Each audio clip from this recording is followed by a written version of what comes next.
Welcome to my friend like to my channel Odia Niti. बड़ा अजब कथा ना। बापा बोऊ चाहिए सरस्वती, शाशु शशुर चाहिए लक्ष्मी, प्रेमिक चाहिए राधा, स्वामी चाहिए सती सावित्री। गोटे झीठू आम एत आशा करुचे, गोटे झील आमठू कौन आशा करुचे? यही कथाटी आपणक मन को छुईब।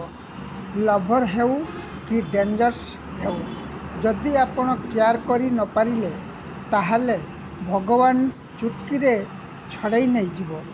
बंद आखि खोलिला बेलू नथिबो। सेतिपई सबु संपर्क को आपण जदि किछि लोकंकु सुधारिया पई चेष्टा करिवो, से प्रथमे आपणकु शत्रु होई जीवो। सेतिपई मूर्ख लोकंकु टिके दूरे रुहंतु। समस्त को ज्ञान बांटिबा ठीक नुह। जे आपणक कथा को सम्मान देउथुवो, आपण जेमिति आपण सेई नजर रे देखुथिबे। समय केते होइछि ताकू कहिबा पई बहुत प्रकार लोक मिली जिवो, किंतु समय काम रे आसीथिबा लोक बहुत कम मिलिबो। समय केबे कष्ट दिए नहीं। समय पड़िले साथी छाड़ी जिबा लोक बहुत कष्ट दिए।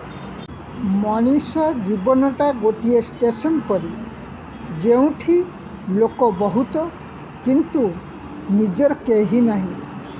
आमर एई मन से लोक मानक मध्यरु एमिति गोटे लोक नहीं जा मनरे स्वार्थ ही स्वार्थ। शेषरे ता मन को गोईठा मारिकी एकुटिया करी चली जाए से स्टेशन रु। ए दुनियार मनीष तो एमिति। कौनसी लोक बारंबार अपमान दे सारिबा परे किंतु से बोका नहीं। किछि लोक बोका बोली कहंती, से ता जीवन रे श्रेष्ठ स्थान देइछि। से ताहा जीवन रे तार इज्जत ठारू बहुत बड़ स्थान देइछि। से हेउछंती पवित्र लोक। सही लोक सारा जीवन साथ हबो। आजिर नीतिबाणी समाप्त। भल लागिले आपण लाइक शेयर एंड सब्सक्राइब करने को भूलिबे नहीं। नमस्कार।